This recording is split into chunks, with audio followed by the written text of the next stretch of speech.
นะโมตัสสะภะคะวะโตอะระหะโตสัมมาสัมพุทธัสสะนะโมตัสสะภะคะวะโตอะระหะโตสัมมาสัมพุทธัสสะ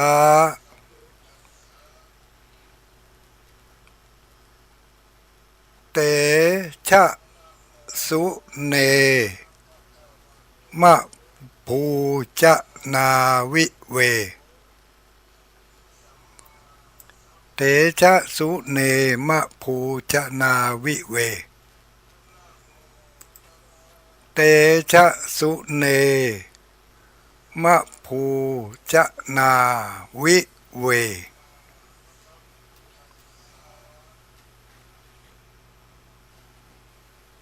ขอความนอบน้อมแด่องค์สมเด็จพระสัมมาสัมพุทธเจ้าขอน้อมอภิวาทแด่พระสัทธรรมเจ้าขอน้อมนมัสการแด่พระอริยสังฆเจ้าขอถวายความเคารพมาอย่างท่านพระคุณเจ้าท่านเจ้าคณะพระสังฆาธิการท่านครูบาอาจารย์พระสงฆ์องค์สังฆเจ้าทุกรูปทุกตนทุกองค์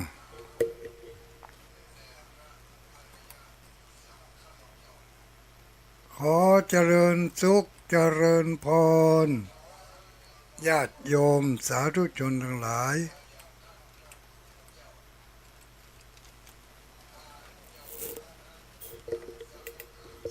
ผู้มีบุญ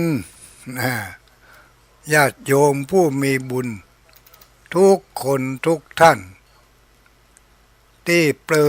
ดเครื่องรับฟังอยู่ในเวลานี้สำหรับค่ำคืนวันนี้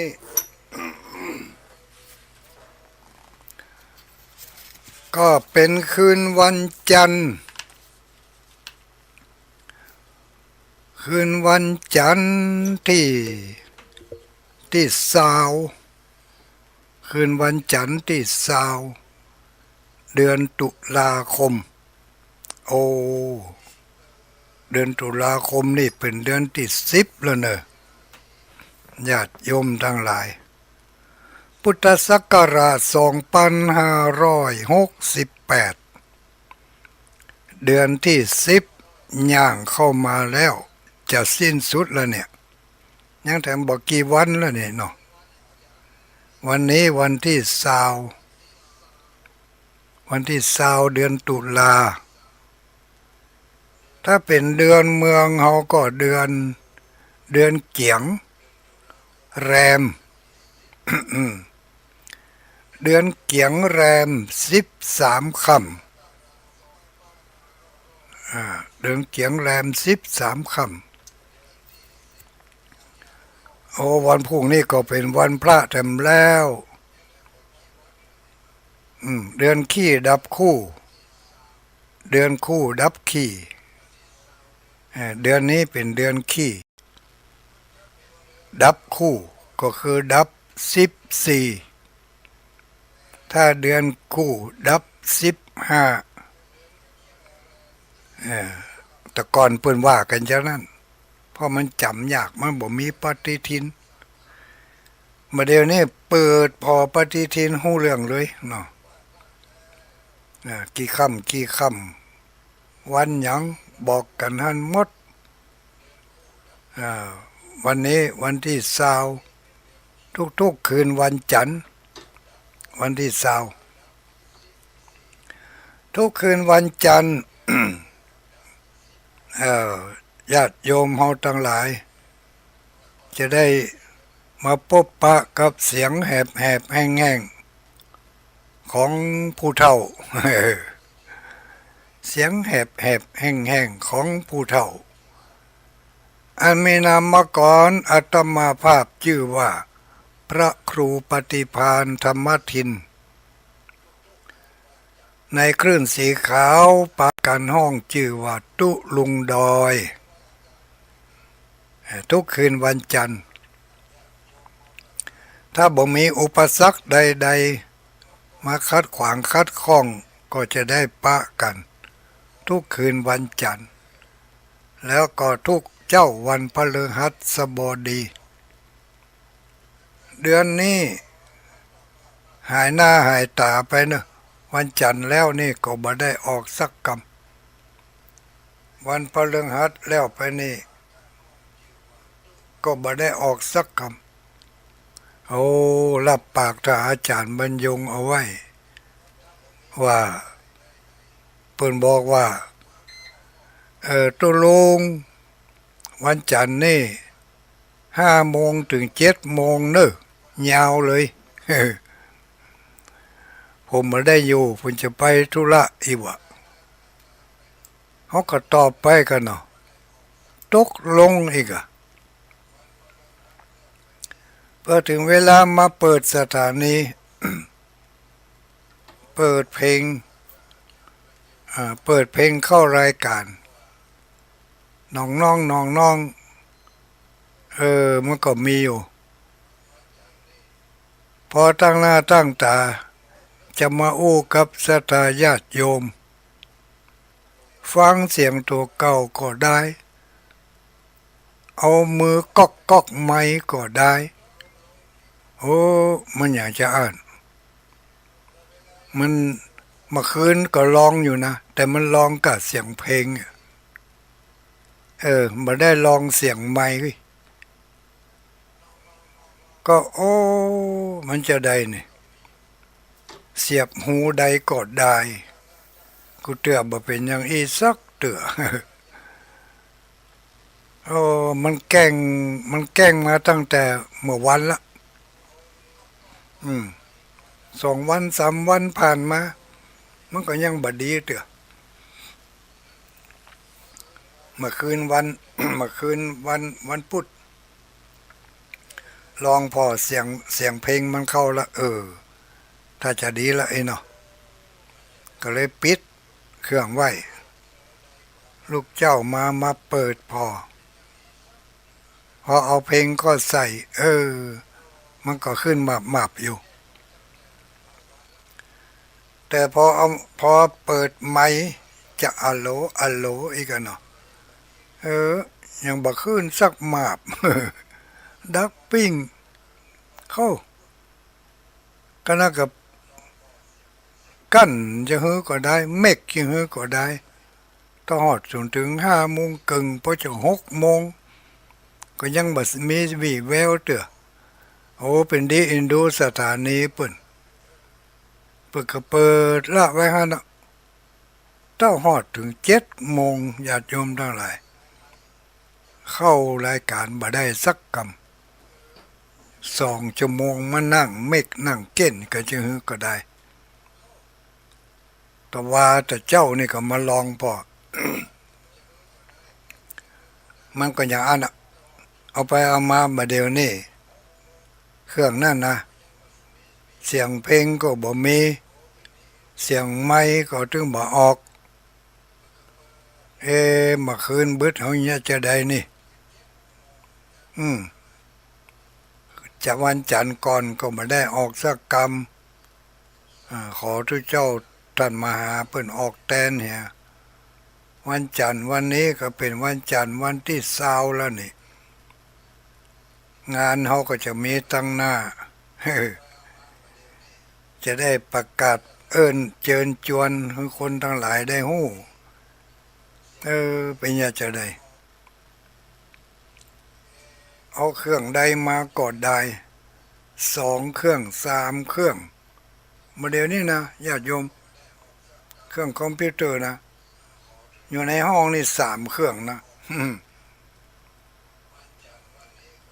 ก็เลยไปยืมเครื่องของลุงหนานแต่เจ้าเพิ่นจัดรายการทางสถานี เวียงป่าเป้าเรดิโอก็เครือข่ายของสถานีดารุณีนี่แหละได้ยินเปิ่นจัดรายการก็เลยว่าเอายืมคอมพิวเตอร์เข้ามาดีกะเมื่อเดี๋ยวนี้ใจเครื่องคอมพิวเตอร์ของเปิ่นนะออกรายการนี่ของลุงนานมาอย่างนั้นลุงนานนัชวินกะเนาะเอามาส่งให้มาแรงนี่ก็ได้ออกอากาศให้ญาติโยมทั้งหลายได้ยินได้ฟังกันคือเติงหาพ่อโอ้ยแม่โอ้ยคนหนุ่มคนกำคนเฒ่าคนแก่คือเติงหาพระสงฆ์องค์สังฆเจ้าเคยได้ยินน้ำเรียงเสียงปากเสียงโทรศัพท์ดังมากุ้งกิ้งกุ้งกิ้งเนาะกันถึงเวลาวันเวลามาถ้าบ่ได้ออกก็ง่อมจ้อยไว้เหมือนกันเนอะง่อมจ้อยไว้เหมือนกันก่อนอื่นก่อนไกลก็ขออนุโมทนาขอบคุณขอบใจสถานีทุกที่ทุกแห่งทุกคลื่นทุกความถี่ทุกอำเภอทุกจังหวัดทุกตำบลหมู่บ้านที่ได้รับสัญญาณจากคลื่นสีขาวเพื่อชาวประชานำมาบอกกล่าวเผยแผ่ให้แก่หมู่เฮาทั้งหลายได้ยินได้ฟังกันนี้ทางสถานีก็รับสัญญาณจากคลื่นสีขาวเข้ามาเป็นบุญนำปาวาสนานำส่งให้เราได้มีความผูกพันเกี่ยวพันผูกพันต่อกันเหมือนกับว่าได้มาเพิ่มบุญเก่าต่อบุญใหม่เนาะต่อบุญเก่าเพิ่มบุญใหม่บุญเก่าเฮามีแล้วก็คือเฮาได้มีบุญได้ปะได้พบกันทางเสียงทางน้ำเรียงเสียงปากได้ปะได้พบกันแล้วก็ถ้ามีวาสนาก็ได้ปะได้พบกันถึงบุญถึงน้ำเรียงเสียงปากแล้วก็ได้ได้จ๋าได้ปะหน้าปะตากันมีบุญมีวาสนาต่อกันได้พบได้ปะกันอย่างที่กรรมโบราณเพิ่นว่าบุญมีบัดตายเขาควายล่างว่อง ถ้าวาสนามันมาถึงกันแล้วมันก็ปะกันได้สนทนาปราศัยกันแต่มันก็มีอยู่สองนัยยะเนอะนัยยะอันที่หนึ่งปะกันแบบธรรมดานะปะกันธรรมดาได้ได้จ๋าได้ทักทายปราศัยกันอันนี้บางทีก็มีบุญอยู่มีบุญมีวาสนาถ้ามีวาสนาร่วมกันนี่ก็คือได้รับอัตประโยชน์ซึ่งกันและกันต่อกันจากกันได้รับประโยชน์จากกันทุลุงได้รับประโยชน์จากศรัทธาญาติโยมที่ได้มีโอกาสได้ทักทายปราศัยหูจักมักคุ้นเหมือนกับญาติสนิทมิตรสหายที่ได้หูจักมักคุ้นกันมาหลายมื้อหลายวันบางคนป้าหน้าป้าตาเหมือนกับว่าเกยกันมาตั้งแต่เมื่อเป็นละอ่อน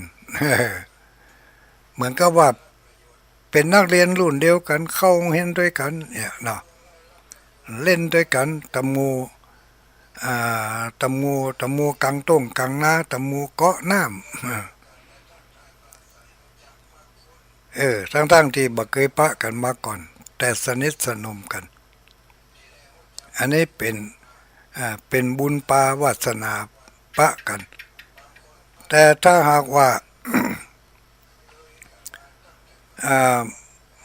บ่ได้มีบุญมีวาสนาต่อกันหันกันก็จะนั่นก็เฉยก็หันกันอยู่ก็เฉยบ่ได้รับอัตประโยชน์อันหยังต่อกันเนาะปะหน้าปะตากันได้อู้ได้สนทนากันก็เป็นการอู้เรื่องอื่นไปเหียบ่ได้รับอัตประโยชน์ก็คือบ่ได้รับสิ่งดีๆเป็นต้นว่าน้ำธรรมคำสอนของพระสัมมาสัมพุทธเจ้าจากตุลุงไอ้เนาะตุลุงก็อู้ไปญาติโยมทั้งหลายก็ได้ฟังไปผู้ที่มีวาสนาด้วยกันแล้วคำอู้คำจ๋าบางสิ่งบางอย่างไปสะกิดสะเกากระทบกระเทือนความรู้สึกที่มีอยู่บางทีก็คัดข้องหมองใจมาเมินแต่พอได้สนทนาปราศัยกันแล้วเกิดความเข้าใจสามารถที่จะนำไปปรับเปลี่ยนพฤติกรรมปรับเปลี่ยนวิถีชีวิตได้อันนี้ก็ชื่อว่าเขามีบุญมีวาสนาต่อกันได้รับอัตประโยชน์จากกันและกันตุลงอาจจะได้รับคำตักเตือนบอกกล่าวคำชี้แนะข้อเสนอแนะอย่างจากศรัทธาญาติโยม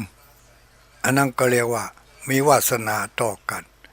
ได้รับสิ่งดีๆงามๆที่เป็นประโยชน์ที่จะนำมาปรับปรุงแก้ไขหรือนำมาต่อเติมเพิ่มพฤติกรรมหรือบ่ได้รับโดยตรงแต่อาจจะรับโดยอ้อมเป็นคำตักเตือนบอกกล่าวเป็นคำเล่าคำเล่าคำอู้คำจ๋าไอ้น่ะเนาะมันก็อยู่ที่ว่าผู้ฟังนะถ้ามีวาสนาต่อกันแล้วมันถึงได้รับประโยชน์จากกันคนอู้อาจจะอู้บ่ใช่อู้เรื่องนั้นโดยตรงแต่อู้อาจจะอู้เรื่องอื่นยกตัวอย่างเรื่องอื่นเล่าที่อื่นให้ฟังแต่มาสะกิดกับความรู้สึกที่เฮามีอยู่อันนี้เปิ้นเตือนเฮารู้นี่ นี่เปิ้นเตือนเฮารู้นี่อันเนี้ยเฮาได้รับอัตประโยชน์จากกันและกันจากศรัทธาญาติโยมที่โทรมาพ้องที่ปะกันตะมูน้ำตาหนต่างพ้องปะกันในการในงานอย่างต่างๆเนาะนี่นะเขาอาจจะมีโอกาสที่จะได้แบ่งปันสิ่งที่ดีที่งามให้แก่กันและกันถึงแม้ว่าจะเป็นเวลาอันน้อยนิดชั่วช้างพับหูงูแลบลิ้นนั่นน่ะปะกันน้อยเดียวไอ้น่ะเนาะบ่เมินสักหน่อย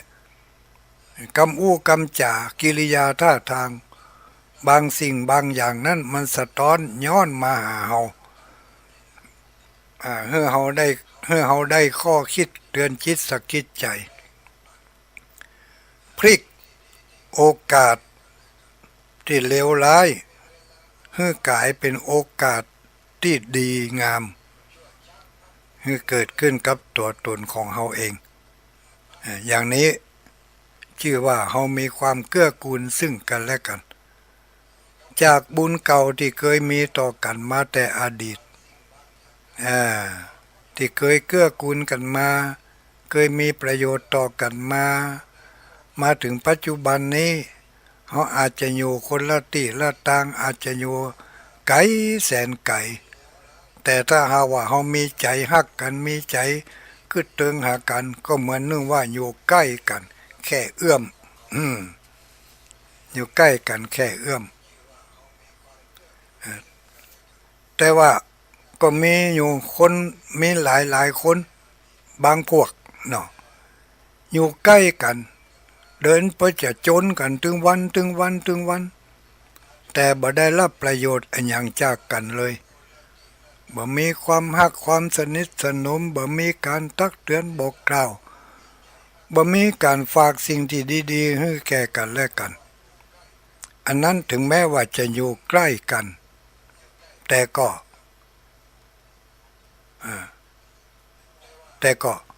เหมือนกับว่าจะอยู่ไกลแสนไกลคนละฟากฟ้าคนละฝั่งมหาสมุทรเลยทีเดียว นี่นะแต่เราเหมือนกับพุทธสุภาษิตที่เพิ่นบอกไว้เป็นภาษาบาลีนะเพิ่นว่าไว้ว่าจะอีอันโตปิเจโหติปะสันนะจิตโตปะรังสมุทัสสะปะสันนะจิตโตนะอันโตปิโสโหติปะทุทะจิตโตปะระปะรังสมุทัสสะปะทุทะจิตโตอันนี้เป็นภาษาบาลีแปลบาลีเป็นไทยบอกว่าถ้าใจรักกันแล้วถึงอยู่ห่างกันคนละฟากมหาสมุทรก็เหมือนอยู่สุดแสนใกล้กันแน่ก็เหมือนอยู่สุดแสนที่จะใกล้กันแต่ถ้าใจจังกันเหียแล้วถึงอยู่สุดแสนใกล้ก็เหมือนอยู่ไกลไกลคนละฟากมหาสมุทรเลยทีเดียวอันนี้ทุลุงต่อท้ายให้หน่อย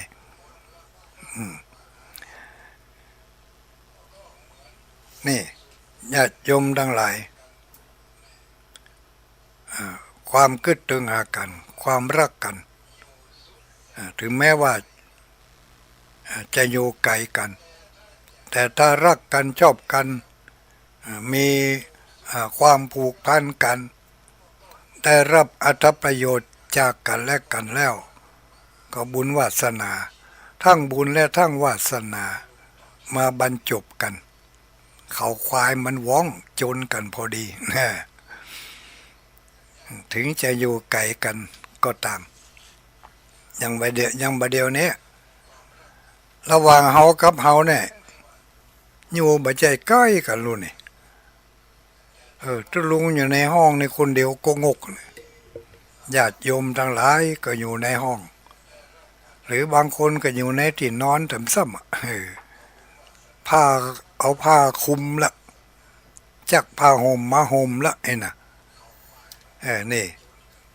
แต่ก็ได้ยินเสียงเจ้าแววเจ้าอยู่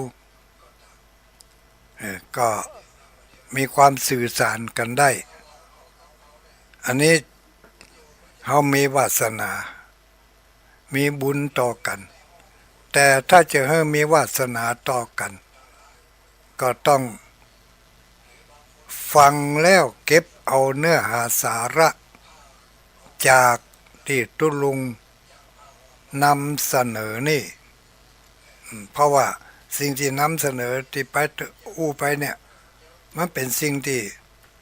กลั่นกรองออกมาจากห้วงหัวใจ แล้วก็นำมาเผยแผ่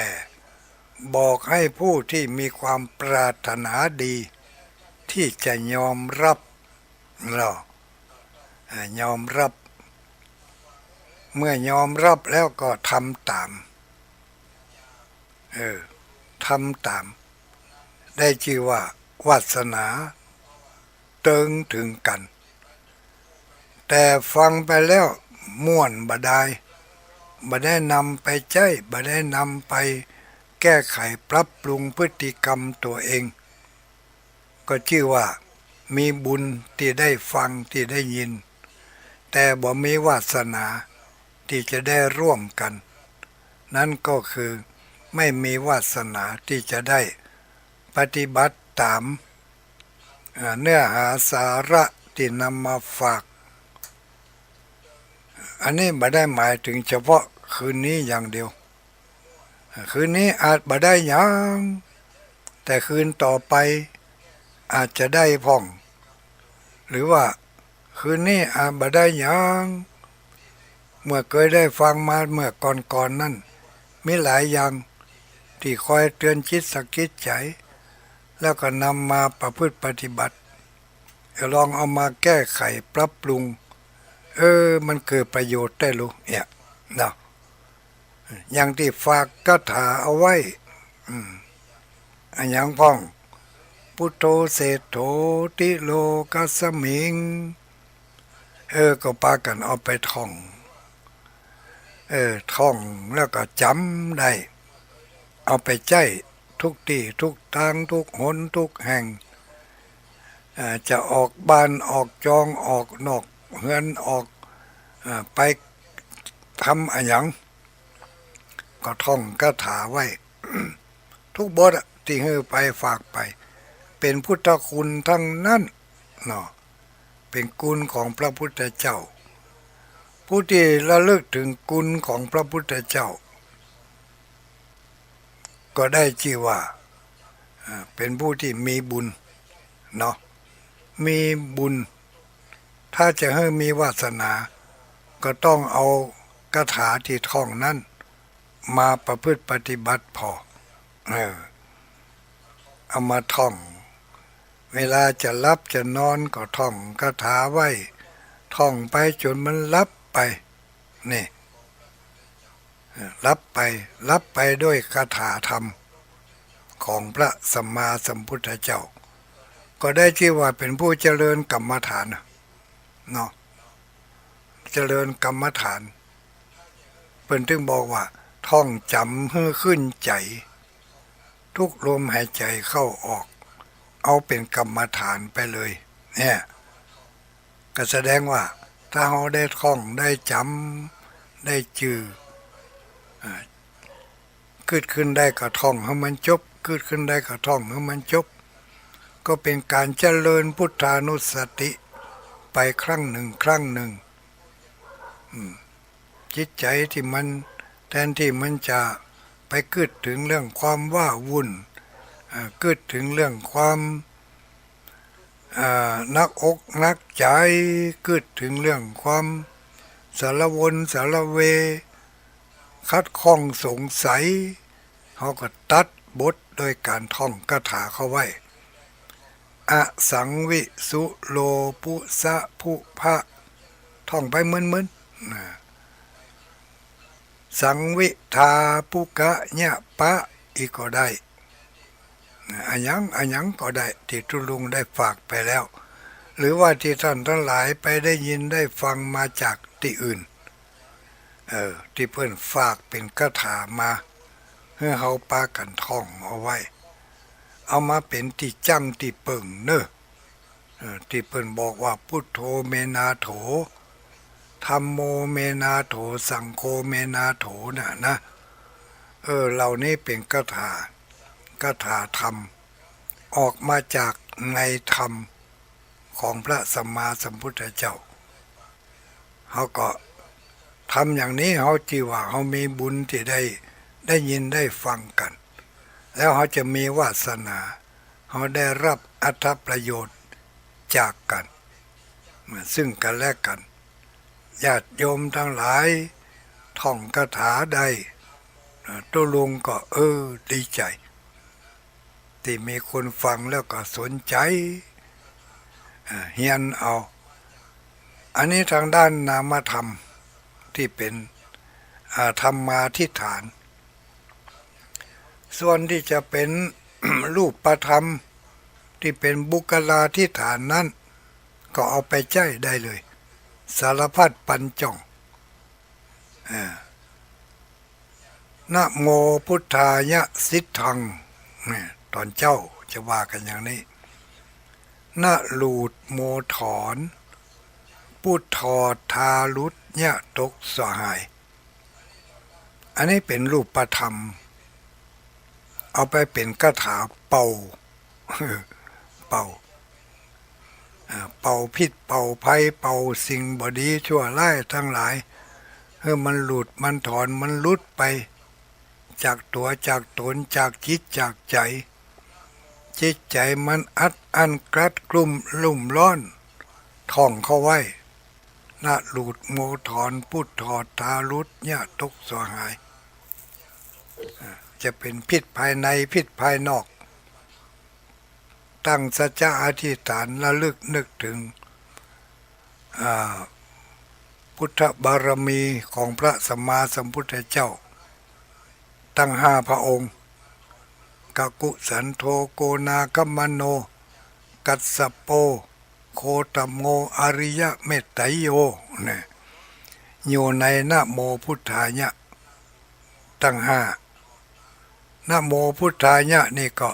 ขออิทธิฤทธิ์นะหลุดนะก็ขอให้หลุดออกไปโมถอนพูดถอดทาลุดเนี่ยตกสหายสหายนี่เป็นบทสุดท้ายบททรงท้ายของคาถาเป่าปิดเนาะเป่าสิ่งที่บดีสหายสหายนี่นะโมพุทธายะสิทธังนะหลุดโมถอนพุทถอดทาลุดเนี่ยตกสหายอันนี้ฮักกันนะจึงบอกให้กันเพื่อจะได้มีบุญมีวาสนาได้ทำด้วยกันมาสืบกันมาตั้งแต่อดีตชาติปางก่อนฮอดมาถึงกาลปัจจุบันนี้ไม่ใช่ว่าจะป้ากันได้ง่ายๆอย่างที่ว่าเนี่ยบางคนป้ากันแต่ถึงวันน่ะหน้าพอจะจนกันฮะนะแต่ก็ไม่ได้รับอรรถประโยชน์จากกันเลยก็เรียกว่ามีบุญที่ได้ปะกันแต่ไม่มีวาสนาที่จะได้รับสิ่งดีๆจากกันและกันเขาก็ไม่ได้รับจากเขาเขาก็ไม่ได้รับจากเขาปะกันก็เฉยๆนี่บุญวาสนามันเป็นอย่างนี้ญาติโยมเราทั้งหลายก็ฝากกันเอาไว้เนาะสิ่งละอันพันละน้อยเป็นแบบนี้ก็ ปีนี้ปีนี้เนี่ยญาติโยมสาธุชนเราทุกผู้ทุกคนปีนี้ประเพณีการทำบุญที่วัดพระธาตุม่อนจมพอเนี่ยนะมีประเพณีอันหนึ่งที่ได้เกิดได้ตั้งได้สร้างมาเป็นเวลาหลายขวบหลายปี10 กว่าปีแล้วเนาะ10 กว่าปี20 กว่าปีแล้วก็เหมือนละนี่ก็คือประเพณีการตั้งธรรมหลวงเทศธรรมมหาจารย์เทศธรรมมหาจารย์เวสสันดรชาดกอันนี้เทศธรรมทุกปีก็ถ้าเรามีความเชื่อนะมันก็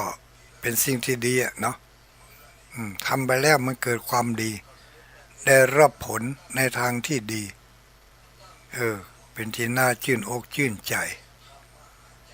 เพราะจะได้เพราะเราหู้แก่ตัวเราเองว่าได้ทำไปแล้วมันเกิดคุณงามความดีอย่างใดเนาะการตั้งธรรมเพิ่นถึงว่าอย่างในถ้าส่วนราชการนี่นะในพระราชวังก็อย่างกันนี่ที่จริงเพิ่นตั้งธรรมตลอดปีตลอดแรงนะบางเทื่อเฮาก็ฮู้บางเทื่อเฮาก็บ่ฮู้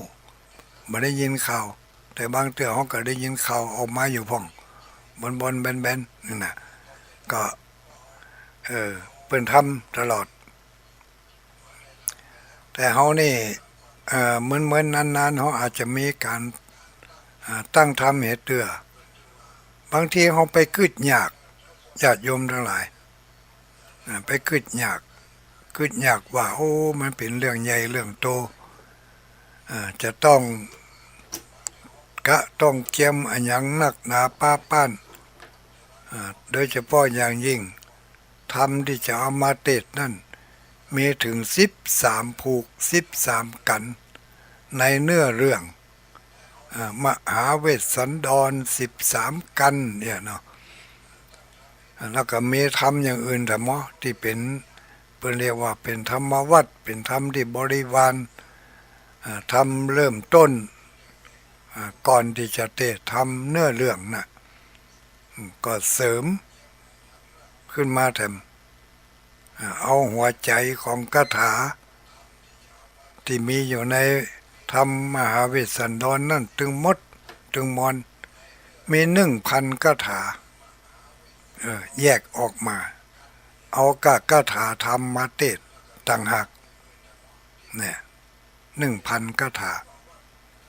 ก็เป็นธรรมคาถาปันเอามาเทศน์ต่างหากแล้วก่อนที่จะเทศน์ธรรมมหาชาติเวสสันดรก็ต้องหู้ที่มาที่ไปจะได้ว่าต้องเทศน์ธรรมมหาเวสสันดรแล้วก็เทศน์เมื่อได้ฟังแล้วผู้ฟังได้พระอานิสงส์อย่างใดพ้องเนี่ยอันนี้ก็ต้องมีธรรมที่เป็นต้นเรื่องต้นเหตุว่ามีที่มาที่ไปจะได้เทศน์ธรรมมหาเวสสันดรชาดกนี่มีความสำคัญอย่างใดเนี่ยก็ต้องเอาธรรมที่เป็นต้นเหตุต้นเรื่องอันนั้นก็คือธรรมมาลัยต้นธรรมมาลัยปลาย2ผูกนี่ต้องเอามาติดเพราะว่า2ผูกนี่ได้อู้ถึงที่มาที่ไปต้นเก้าต้นเง่าของการเทศน์ธรรมของการฟังธรรมมหาชาติเวสสันดรชาดกเนี่ยแล้วเมื่อได้ฟังไปแล้วถึงครบถึง13กันก็ดีหรือว่าฟังกันได้กันหนึ่งก็ดีจะได้มีพระอานิสงส์อย่างใดพ้องเพื่อก็แยกออกมาผูกที่1มีอานิสงส์ว่าอย่างนั้นผูกที่2มีอานิสงส์ว่าอย่างนั้นผูกที่3ไปจนถึงผูกที่13ไผได้เป็นเจ้ากันเทศก็ดีไผได้ตั้งใจฟังตั้งแต่ต้นถึงปลายก็ดีจะมีพระอานิสงส์อย่างใดพ้องเปิ้นก็เอาออกมาก้อนใกล้ออกมาเรียกว่าอานิสงส์เวสสันตละหรือว่าอานิสงส์เวสสันดรนี่เพราะฉะนั้นก็จึงมีธรรมหลายผูกเพิ่มจาก13ผูกนั่นยังมีบางที่บางแห่งก็เพิ่มก็ไปแถมอาจจะเอาทำปารมี30ทัศอันนี้เทศได้สรุปเรื่องว่าพระพุทธเจ้าได้สร้างปารมีมา30ทัศจนกระทั่งมาถึงทานะปารมีทานะอุปปารมีทานะปรมัตถปารมีมาค่อนอยู่ในมหาเวสสันดรชาดกทั้ง13กันเนี่ยที่มาที่ไปที่เขาได้ยินได้ฟังเพิ่นว่าตั้งทำเนอะบางทีแต่ละวัดก็ใครเนี่ยใครทำแต่มากึดใจหาโอ้13ผูกกันนี่ไปบ่พอบริวารแถมนอกนั่นบ่ให้บ่ดีนี่กึดบ่ลุกยากบ่ได้เพราะมากึดยากให้แล้วกึดยากที่จะยากกึดยากที่จะทำมีหลายอันหลายอย่างที่มันยังบ่พร้อมที่จะทำเกิดความท้อแท้อยากให้ทำแต่ความพร้อม ไม่มีมันต้องพร้อมถึงคนวัดถึงคนบ้านโลพร้อมกันเป็นน้ำหนึ่งใจเดียวกัน จึงจะเนี่ยเรื่องใหญ่ๆนี่สำเร็จไปได้ที่จริงจะว่าใหญ่มันก็ใหญ่จะว่าบ่ใหญ่มันก็บ่ใหญ่มันไม่ใหญ่สำหรับผู้ที่ทำบ่อยๆมันเคยเห็นแล้วมันก็บ่ใหญ่แต่ถ้าบ่เคยคำเตือนมันก็ขึ้นยากเพราะฉะนั้นพระสงฆ์องค์สังฆเจ้าเฮาก็พยายามเนี่ยให้มันเคย มันจะได้บ่ยากศรัทธาญาติโยมเฮาก็เหมือนกันพยายามกระทุ่งพยายามขอจักชวนกันกับพี่น้องเจ้าบ้านจักชวนกันตึงคนวัดคนบ้านได้ตั้งทำเทศน์ทำมหาจาตุเวสสันดร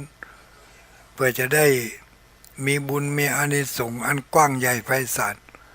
ทุกเจ้าวัดเฮามีบันักบหลายก็นิมนต์ที่อื่นเพิ่นมาเทศนาให้ฟังอย่างตุลุงนี่ก็ยังนิมนต์ไปจะหลายตีนี่เท่าแจกกันขอนิมนต์แล้วแต่ว่าท่านใดจะมีเมตตาผาลมมาผายมาโพดพอออกไม่ออกศรัทธาที่เพิ่นมาฟังก็ได้ถวายไปถวาย ถวายโอกาสถวายเวลาให้เพิ่นได้มาแสดงความมีน้ำใสใจดีเทศนาโปรดศรัทธาญาติโยมบางวัดนี่ในวัดของเพิ่นไม่ได้ตั้งแต่เพิ่นได้ไปช่วยวัดที่เพิ่นตั้งที่เพิ่นเนี่ยนี่ก็ได้บุญนักบุญหลายอันนี้ทุกปีที่วัดม่อนจอมพอได้เริ่มได้ทำมาแล้วก็ได้รับพระอานิสงส์อย่างกว้างใหญ่ไพศาลมาทุกปีอันนี้เข้าใจกันเนาะพ่ออุ้ยแม่อุ้ยคนหนุ่มคนกำทั้งหลายที่ฟังอยู่ในเวลานี้การเทศมหาชาติก็คือการเทศธรรมประวัติของพระพุทธเจ้าที่เพิ่นได้สร้างโพธิสมภารหรือที่เขาจะได้ยินเพิ่นว่าพระพุทธเจ้าได้สร้างบารมีได้เกิดเป็นพระโพธิสัตว์บำเพ็ญบารมีเพื่อได้ครบ10อย่างบารมี10อย่างนี่มีอย่างพ้องตาสีเนปะวิคะสะอะเมอุอันนี้หัวใจบารมี10ตัดตาสีเนปะวิคะสะอะเมอุท่องไว้เนอะท่องไว้เข้าไว้ท่องไว้จะได้มีบารมีลูกบารมี10ตัดบัดเดี๋ยวนี้เขาเกิดมาในภพนี้ชาตินี้เขาอาจจะเน้นเรื่องการสร้างทานบารมีคือเขาอาจจะเน้นสนใจใส่ใจเรื่องการให้ทานเปิ้นบอกเปิ้นกล่าวงานอันใดเขาก็ไปหอมงานนั่นเปิ้นจะเนี่ยอันยังจะทำอันยังเขาก็ช่วยอันนั้นนี่เรียกว่าเน้นเรื่องทานแต่ถ้าเปิ้นชวนไปรักษาศีลปฏิบัติธรรมบอกโอ้มีเวลาเถอะนะอันนี้บ่เอาเถอะบ่เอาเถอะแต่เน้นเรื่องทานให้บอกมาเถอะจะให้เป็นเจ้าภาพอย่างรับได้หมดเสาวิหารก็ได้เจ้าฟ้าปันลมก็ได้นี่เหรอคะแนนบอกมาเถอะให้ทานได้หมดแต่ถ้าจะให้ชวนไปเป็นสมาชิกเครือข่ายปฏิบัติธรรมบอกวันเสาร์นี่เขาไปบอกที่วัดพระพุทธบาทอุดมเปิ่นมีการปฏิบัติธรรมทุกๆวันเสาร์บอกไปแต่ก็หาบ่มีเวลามันเป็นเสียอย่างนั้นแต่บางคนก็บอกกองเปิ่นชวนโอ้ โอ้ฮู้อีมาแต่เหมือนเรารู้นี่เออเป็นว่าเปิ่นปฏิบัติธรรมกันทุกๆวันเสาร์ก็บ่ฮู้ลุงห่อก็ได้ร่วมกับเปิ่นได้ปฏิบัติศีลปฏิบัติธรรมอย่างนี้เรียกว่าสร้างบารมีให้ทานก็คือเรียกว่าทานะบารมีตาสีรักษาศีลก็เรียกว่าศีลบารมีเนาะรักษาศีลให้ทานรักษาศีลอันนี้เรียกว่าสร้างบารมีเพิ่มเติมอย่างกับพระโพธิสัตว์พระโพธิสัตว์ก็คือพระพุทธเจ้าของเราเนี่ยเมื่อเปิ่นยังสร้างบารมีอยู่ก็เรียกว่าพระโพธิสัตว์ได้แสนมหากัปโอ้สร้างบารมีมาเมื่อนานขนาดไหนตั้งแต่สมัยที่พระโพธิสัตว์ของเราเกิดมาเป็นลูกของเศรษฐีแล้วก็สละทรัพย์สมบัติเข้าของเงินทองไปออกบวชบำเพ็ญฌานสมาบัติจนกระทั่งสำเร็จฌานขั้นสูงแล้วไปปะใส่พระพุทธเจ้าชื่อว่าพระพุทธเจ้าทีปังกรที่จะไปปะพระพุทธเจ้าทีปังกรนี่ก็ไม่ใช่ว่าจู่ๆก็จะไปปะเนาะเพื่อก็มีเรื่องเล่าว่าเจ้าบ้านเจ้าเมืองปากันหู้ว่าพระพุทธองค์เจ้าทีปังกรพร้อมกับโดยคณะสงฆ์หมู่ใหญ่จะเข้ามาบิณฑบาตในบ้านในเมืองของเฮานี่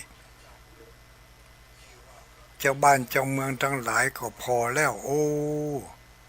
พระพุทธเจ้าจะมาละดีอกดีใจแต่มาเกิดหาว่าหนทางที่เพิ่นจะเข้ามาเนี่ยมันยากลำบากแต่ว่าวันซื้อเนี่ยซ้ำฝนตกน้ำนองเต้าหนทางที่จะเข้ามาสู่หมู่บ้านนี่บางที่ก็ขาดก็พุดบางที่ก็เป็นห้องเป็นหลุมเป็นบ่อก็เลยพากันจัดแจง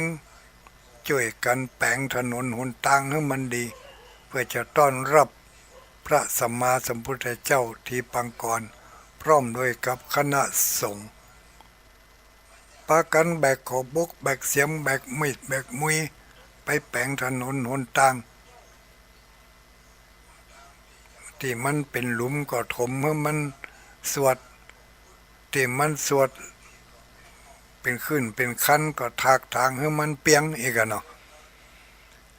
ในระหว่างที่พี่น้องเจ้าบ้านปากันแปลงถนนหนทางอยู่นั่นท่านฤาษีที่ว่าอันเป็นลูกของเศรษฐีน่ะที่ไปบวชเป็นฤาษีอยู่ในป่าน่ะเหาะมา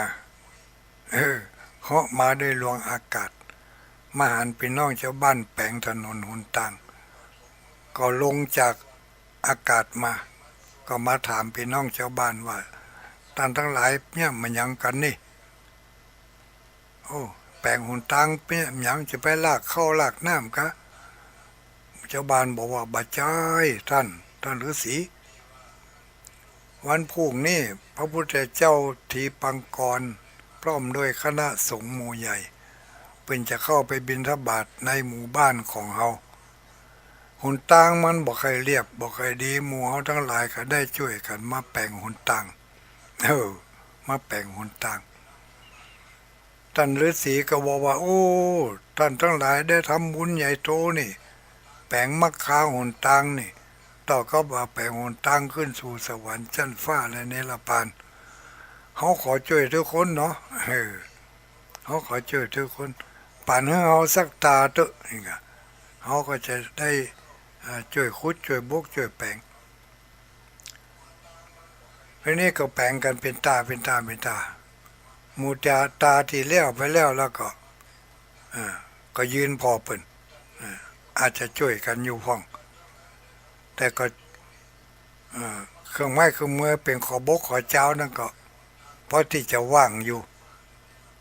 เจ้าบ้านเจ้าจองเขาทั้งหลายก็มักเกิดใจบเดียท่านฤาษีมาใครได้สักตาสักวาก็จะมอบให้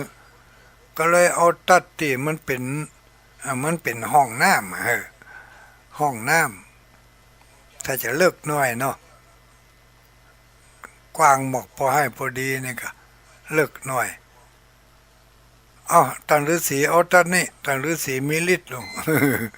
เจอท่านฤาษีแสดงฤทธิ์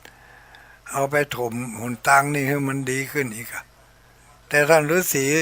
มีฤทธิ์แต่ถ้าจะใจอิทธิฤทธิ์เนรมิตหรือว่าบันดาลให้หนทางนั้นเรียบ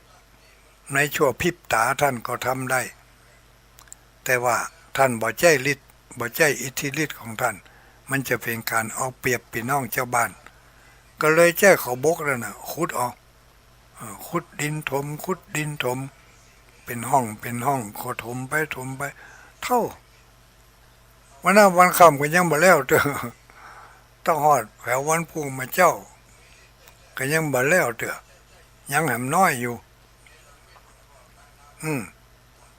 ยังกว้างหมกสัก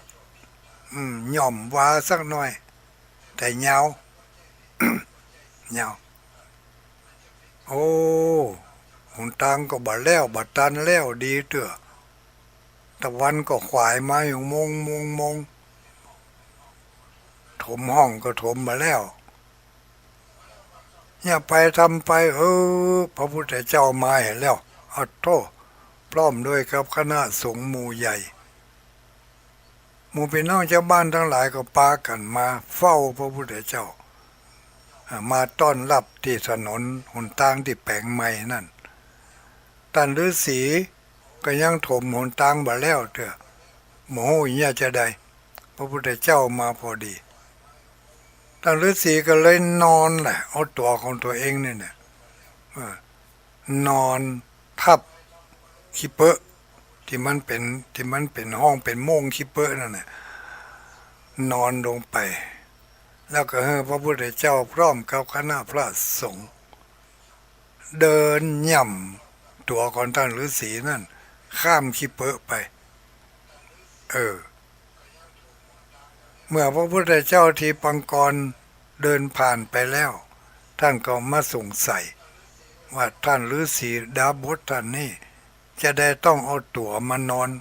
กายเป็นขัวให้หมู่พระสงฆ์องค์สังฆเจ้าเดินย่ำผ่านขี้เปอะขี้โพงนี่ไปมันก็บักกว้างเท่าใดก็หมอกสัก7 คนนี่ก็เมื่อผ่านไปแล้วเปิ้นก็บอกไปง่ายๆเถอะรอให้คณะสงฆ์ทั้งหมดผ่านไปแล้วท่านพระพุทธเจ้าที่ปังกรก็ยืนอยู่ฮะน่ะจะท่าถามท่านดาบสผู้นี้ว่าจะได้ว่าต้องมานอนเป็นสะพานให้พระสงฆ์เดินผ่านเมื่อพระสงฆ์เดินผ่านไปองค์สุดท้ายผ่านไปแล้ว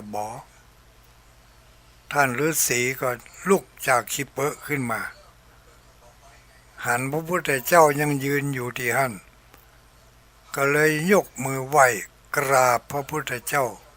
3 ครั้ง 3 คราพระพุทธองค์ก็เลยตรัสถามว่าท่านฤาษีจะได้ว่าท่านเอาตัวของท่านเป็นขัวให้พระสงฆ์องค์สังฆเจ้าและตัวแห่งเราคือพระพุทธเจ้าต้องเดินย่ำผ่านท่านไปถ้ามีความประสงค์อันใดหรือถึงได้ทำขนาดนี้ต้องการบุญมากขนาดไหน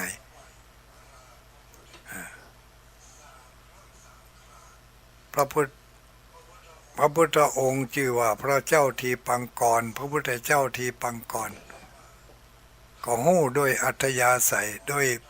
พุทธาภินิหารของพระพุทธองค์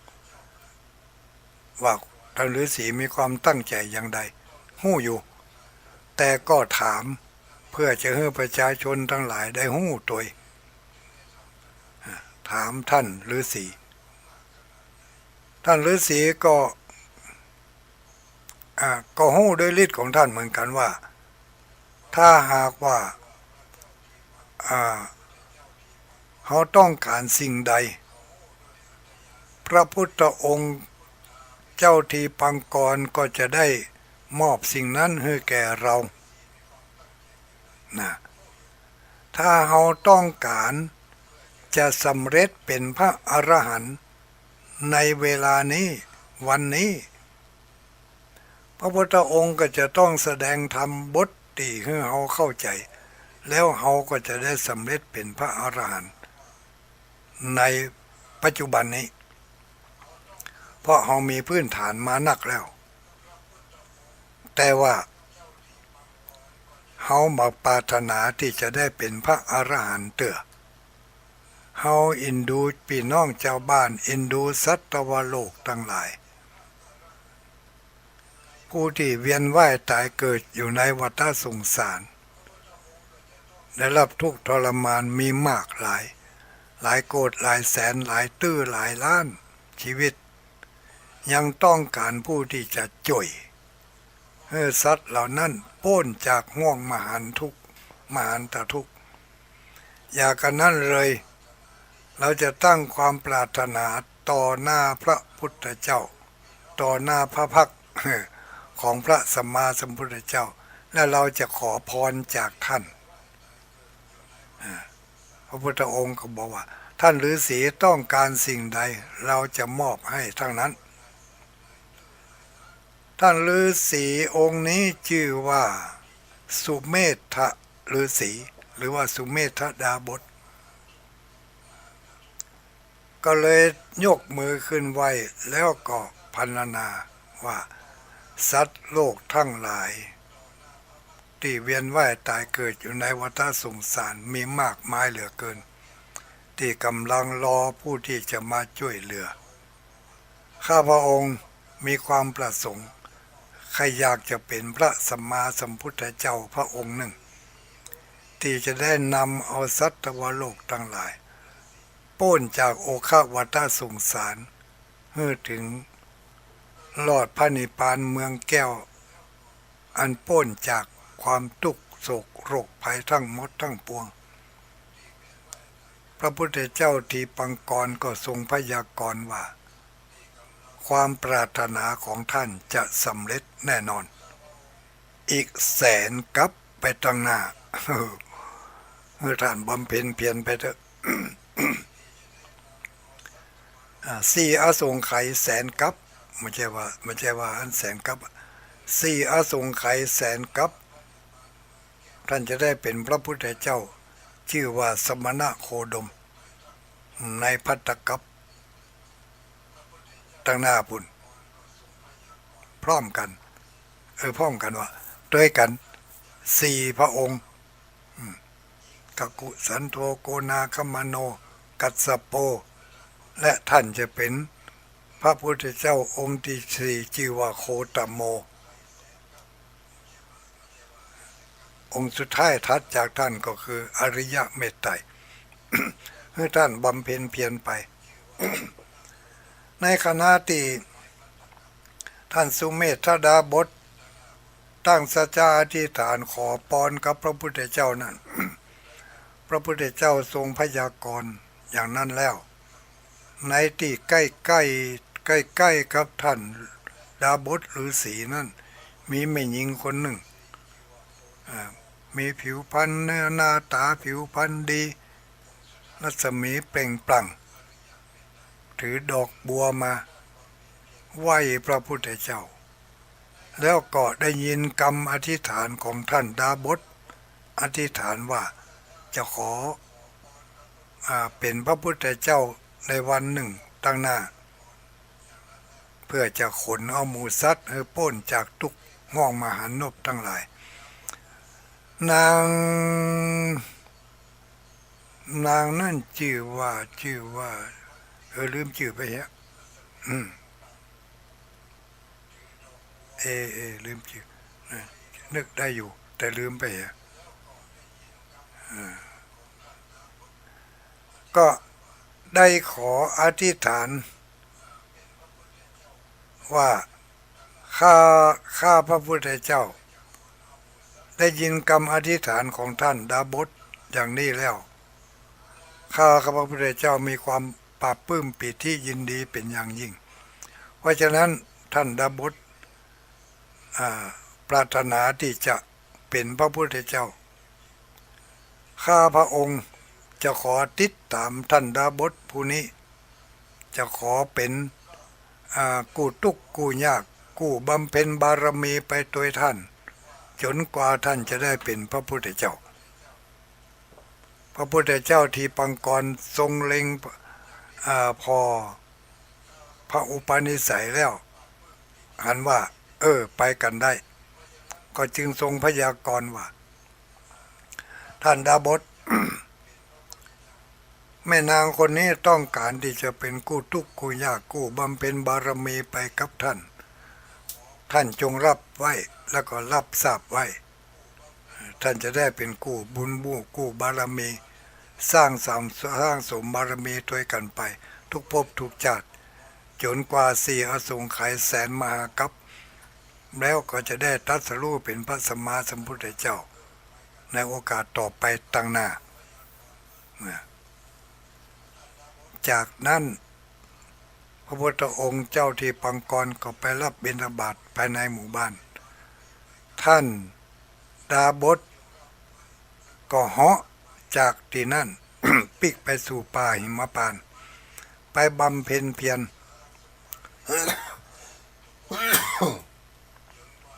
แล้ว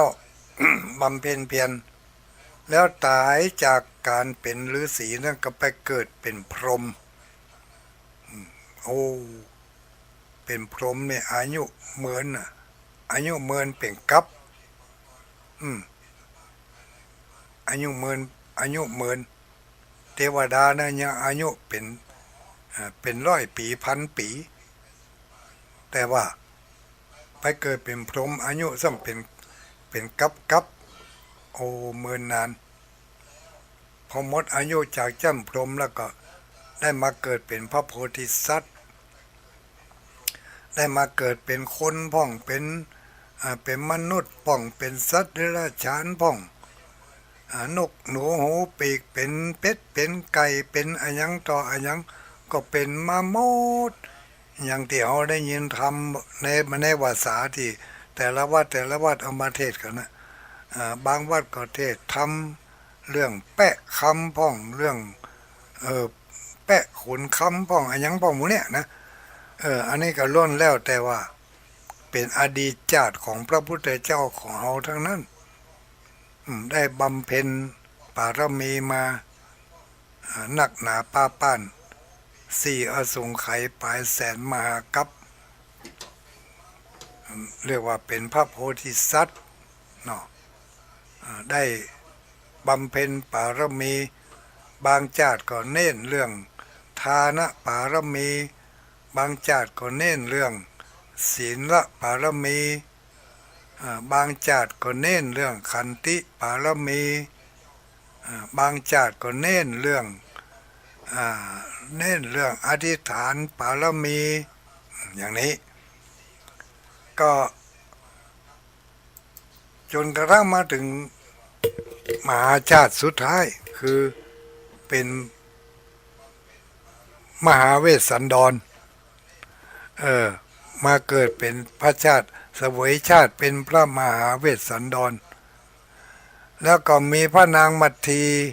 นางมัตสีนะเป็นคู่บุญคู่บารมีคู่ทุกข์คู่ยากคู่สร้างคู่สมของพระองค์ได้เสวยครองราชสมบัติอยู่ที่เมืองเจตุตรนครจนอายุได้120 ปีตายจากพระเวสสันดรก็มาเกิดเป็นเจ้าชายสิทธัตถะมาเกิดเป็นเจ้าชายสิทธัตถะเมื่อเกิดเป็นเจ้าชายสิทธัตถะแล้ว พระนางกูทุกข์กูยากก็ได้มาเกิดเป็นพระนางพิมพา หรือว่ายะโสธราได้มาบำเพ็ญได้มาบำเพ็ญปารมีชาติสุดท้ายก็คือเป็นพระสัมมาสัมพุทธเจ้าที่ในนามว่าเจ้าชายสิทธัตถะเป็นราชกุมารของสากยวงศ์ตรัสรู้เป็นพระพุทธเจ้าเมื่อถึงวันวิสาขปุณมี ก่อนพศ1 ปี ก็ได้เสด็จดับขันธปรินิพพานจนกระทั่งถึงวันนี้สิ่งที่เหลืออยู่ก็คือพระธรรมคำสอนของท่านและพระบรมสารีริกธาตุของพระพุทธองค์ที่ยังอยู่ในโลกนี้และในจักรวาลนี้มีอยู่ทั่วไปพระบรมสารีริกธาตุของพระสัมมาสัมพุทธเจ้าบนสวรรค์บุญก็มีเมืองพญานาคก็มีในเมืองมนุษย์นี่ก็มีมีทุกที่ทุกแห่งหมู่ทั้งหลายก็ได้ปากันได้ไหวได้สาญาติโยมทั้งหลาย เนี่ยที่วัดม่อนจมพอได้ตั้งธรรมหลวงก็คือได้เทศมหาชาติเวสสันดรชาดกมาเป็นเวลาหลายขวบหลายปีนักแกบำเพ็ญได้ทำตามประเพณีมาเลยมีอยู่ปีที่แล้วไปนี่การเทศธรรมมหาชาติได้ยกไปแต่เป็นการเทศทำสืบชะตาทำสืบชะตาปีเกิดของคนที่เกิดปีใดปีใกล้ใจเป้ายีเมาสีไส้สง่าเม็ดสันเล่าย่างไปปีหนึ่งที่บ่ได้เทศธรรมมหาเวสสันดรมาปีนี้ปีพุทธศักราช2568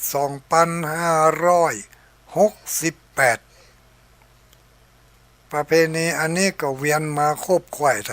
ำถึงเดือนยี่ออก8 ค่ำที่จะถึงนี่ก็วันศีลหน้านี่ก็เนาะวันศีลหน้านี่ก็ศีลมันผูกนี่มึงเตือนนะศีลทำกรรมศีลวันพรุ่งนี้เป็นวันศีลเดือนดับเดือนเกี่ยงดับเดือนเกี่ยงดับจากนั้นก็จะเป็นเดือนยี่ออก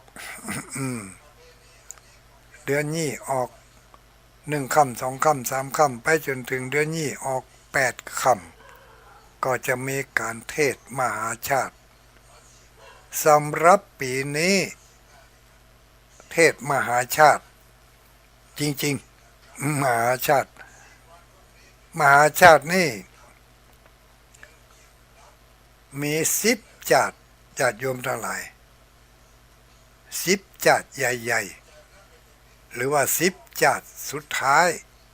10 ชาติสุดท้ายก่อนที่จะได้มาตรัสรู้เป็นพระสัมมาสัมพุทธเจ้าเสวย10 ชาติสุดท้ายแต่ละชาตินั่นพระองค์ก็ได้บำเพ็ญปารมีที่แตกต่างกันอย่างที่ว่ามาแล้วนั่นเนาะบางชาติก็ได้บำเพ็ญปารมีตานะปารมีศีลปารมีนะแต่ว่า10 ชาติสุดท้ายนี่คือชาติที่1เปิ้นได้เกิดมาเป็น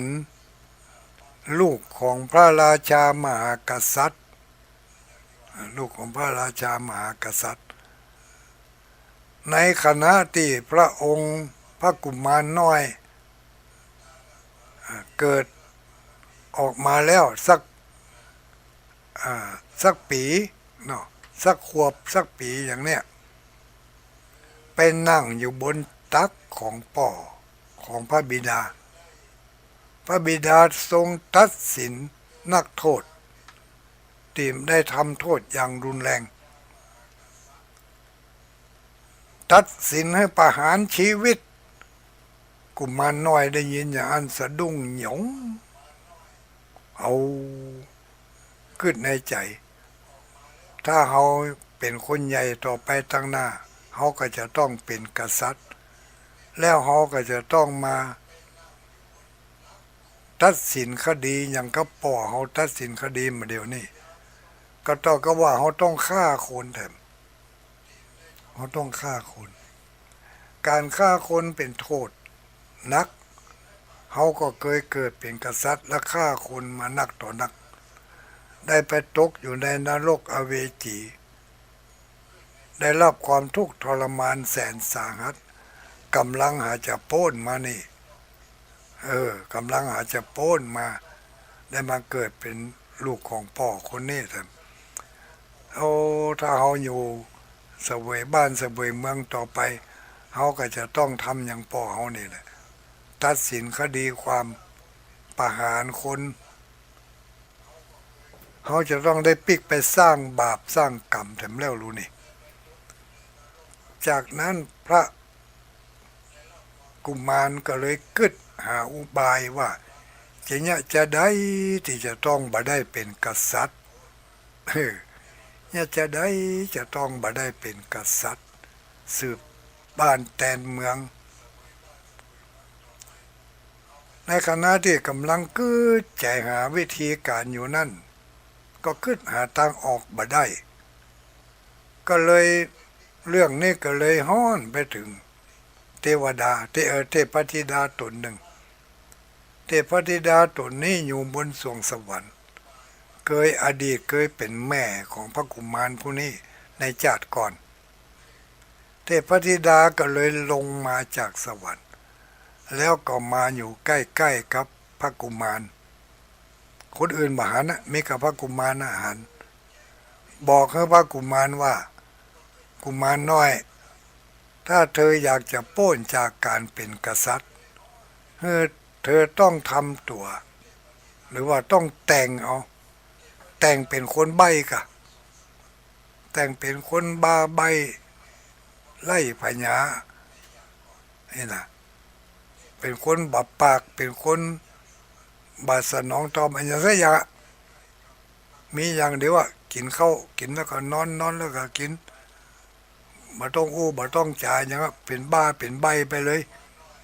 ถึงจะก็แบบบ่ฮู้เรื่องไปเลยถ้าอย่างนั้นเธอก็จะป้นเขาจะบ่เอาคนอย่างนี้คนผีบ้าเนี่ยมาเป็นกษัตริย์แน่นอนเธอก็จะป้นกุมารน้อยได้รับกรรมชี้แนะจากเทพบุตรเทพธิดาผู้เป็นอดีตมารดาก็จึง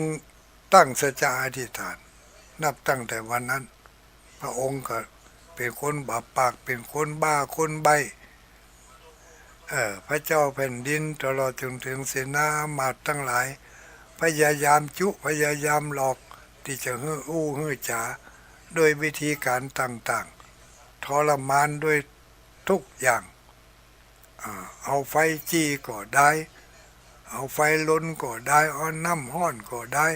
น้ำเย็นก็ได้ยังก็ได้เขามาหดมาหลอกกุมารน้อยก็มาคิดในใจว่าที่เขาเอาเล็กเอาอย่างมาจี้เขานี่เจ็บหมกนี่ยังบาดเต้าที่เขาได้รับความเจ็บในมน.6มันเจ็บกว่านี่หลายหมื่นเต้าหลายแสนเต้าเพราะฉะนั้นเขาใครจี้ก็จี้ไปเขาใครเนี่ยอย่างก็เนี่ยไปเขาจะบาตอบสนองอะไรอย่างสักอย่างในที่สุดเสนาอามาตย์ราชมนบริวารทั้งหลายก็หันว่าบ่ได้การละพระองค์กุมารผู้นี้เป็นบ้าเป็นใบเป็นเสนียดจันไรต่อบ้านต่อเมืองทางที่ดีพระองค์ต้องเอาไปขวางเอาไปฝังในป่าจ้าผีดิปุ่น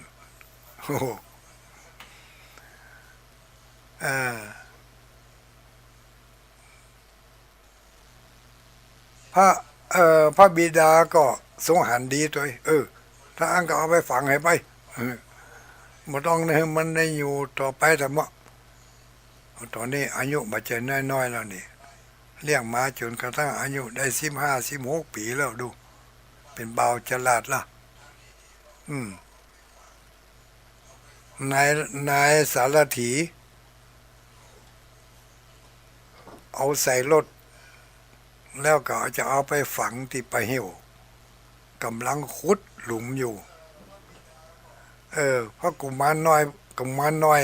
เบากุมารเบาไม่ใช่กุมารน้อยละพระกุมารเบาพวกนี้ก็ลงจากรถมายกกำได้กันคอกันเศร้ารถก็ยกขึ้นมาลองกำลังพอตัวเองจะมีกำลังเพียงพอก็พอยกล่อขึ้นถึงการได้ยินเสียงก็ลกโคกคักนายสารถีที่กำลังขุดหลุมอยู่ว่ายมาพอโอ้อันนั้นมันเป็นไผ่นั่นมายกรถขึ้นท่านก็เลยถามท่านเป็นไผ่ผู้ใดมายกรถเนี่ยอย่างเอาละอ่อนมานี่เอาละอ่อนเบาไม่นี่มันมีไหนเหี้ยอีกอะเนาะกุมารที่ยกรถนั่นก็เลยบอกว่าเฮานี่แหละที่นั่งในรถมาตะกี้อีกอะเฮาได้บำเพ็ญเนกขมะบารมีมาตลอดจนตั้งแต่ปีหนึ่งมาจนถึงบัดเดี๋ยวเนี่ย15-16 ปีแล้วนึกว่าเฮานี่กำลังวังชาเฮาจะบ่มีแล้วก็เฮาก็ยังมีกำลังวังชาอยู่ลูเสร็จเรียบร้อยแล้วนายสารถีเขาตกอกตกใจจะนำเรื่องนี้ไปบอกขึ้นพระราชาบอกกุมารน้อยกุมารผู้นั่งก็เลยบอกว่าไม่ต้องไปละเขาจะบวชเขาจะอยู่ในป่านี่แหละคือท่านปิกไปเถอะนายสารถีก็บอกว่าถ้าท่านบวชข้าพเจ้าก็จะขอบวชด้วยบ่ปิกนี่ก็แต่ว่าสารถีต้องไปบอกให้ทั้งบ้านให้เปิ่นได้หู้แฮะว่าเขาเนี่ยไม่ได้เป็นอย่างสักอย่างเขาแต่งเอาบ่ได้เพราะเขาบ่เคยเป็นกษัตริย์กุมารพวกนี้มีชื่อว่าเตมียะหรือว่าเตมีชาติที่หนึ่งที่เกิดเป็นลูกกษัตริย์ชาติ10 ชาติสุดท้ายอันนี้เป็นชาติที่หนึ่งนะชาติที่สองเกิดเป็นมหาชนกชาติที่3เกิดเป็นสุวรรณสามชาติที่4เกิดเป็นเนมิราชกุมารชาติที่5เกิดเป็นพระมโหสถกุมารชาติที่6เกิดเป็นภูริทัตกุมารชาติที่7เกิดเป็นจันทกุมารชาติที่8เกิดเป็นนาลทะชะกุมารชาติที่9เกิดเป็นวิทุระกุมารชาติที่10เกิดเป็นมหาเวสสันดรกุมาร10 ชาติที่เป็นลูกของกษัตริย์10 ชาติสุดท้ายชาติที่10เกิดเป็นมหาเวสสันดรพอตายจากมหาเวสสันดรก็เป็นเจ้าชายสิทธัตถะปีนี้ที่วัดม่อนจอมพอจะได้เทศธรรมมหาชาติก็คือทศศาสตร์ทศชาติว่าพิดว่าถูกนะทศชาติทศนี่ก็แปลว่า10ลูกทศศาสตร์ปีนี้จะเทศธรรมมหาชาติในเรื่องพระเจ้า10 ชาติพระเจ้า10 ชาติพระเจ้า10 ชาตินี่ก็อย่างที่ว่ามาตะเกียชาติที่หนึ่งเป็นเจ้าเตมิยะกุมารเรื่องราวจะเป็นอย่างไรในรายละเอียดก็ขอเชิญมาฟังกันได้ในวันที่29เดือนตุลาคมนี่วันที่29เดือนนี้ออก 8 ค่ำเนาะวันที่29แล้วก็ชาติที่2เกิดมาเป็นมหาชนกพระมหาชนกที่พระบาทสมเด็จพระเจ้าอยู่หัวรัชกาลที่9เพิ่นเอามาเรียบเรียงแล้วก็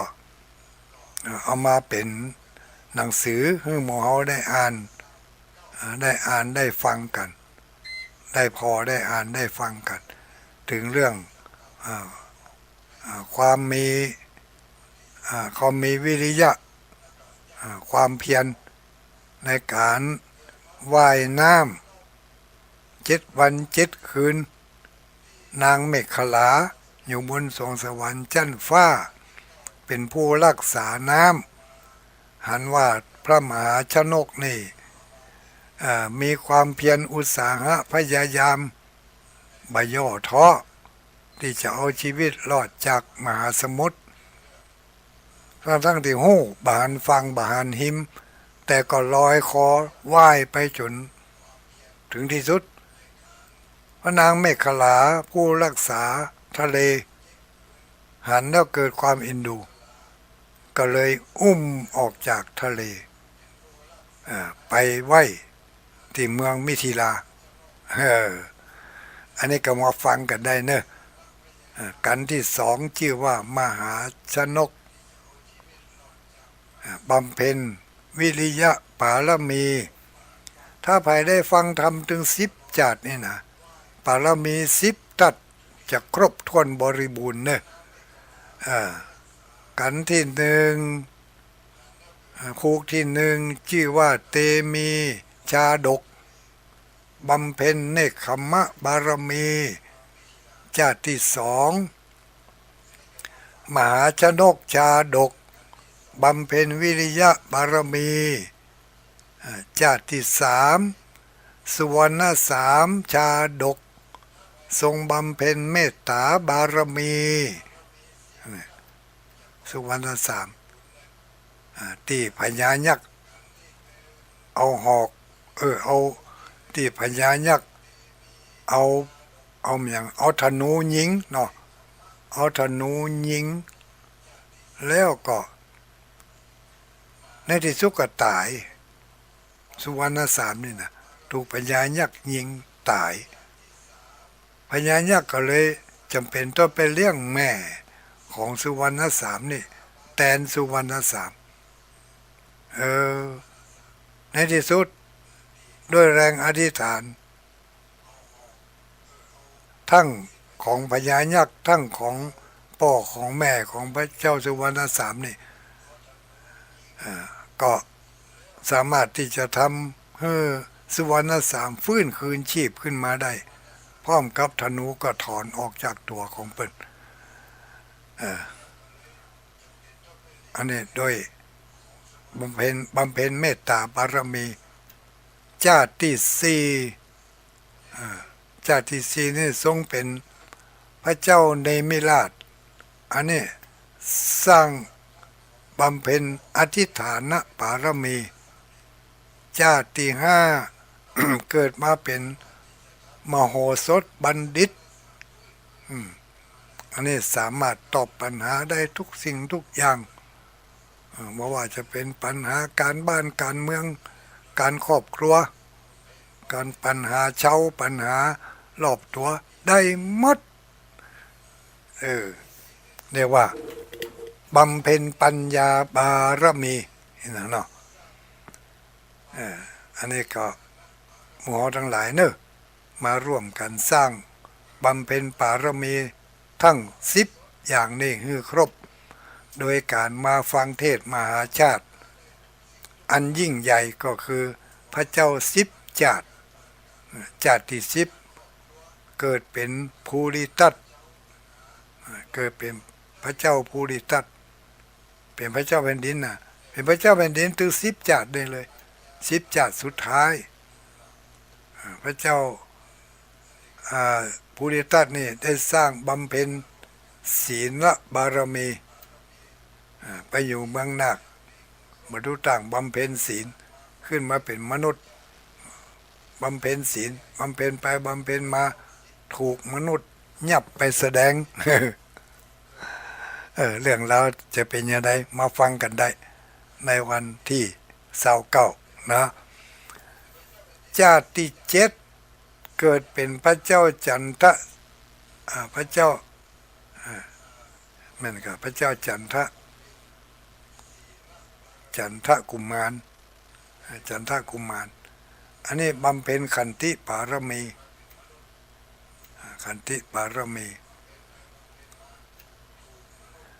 ชาติแปดเกิดเป็นพระเจ้านาลทะกุมารชาดกอันนี้บำเพ็ญอุเบกขาปารมีเกิดเป็นชาติที่10ก็ชาติที่9ก็คือวิทุระบัณฑิตวิทุระชาดกอันนี้ก็ได้สร้างสัจจะปารมีวิทุระชาดกได้สร้างบำเพ็ญสัจจะปารมีชาติที่10ได้มาเกิดเป็นมหาเวสสันดรชาดกได้เกิดเป็นเจ้าชายเวสสันดรมีพระนางมัตสีเป็นคู่บารมีคู่ทุกข์คู่ยาก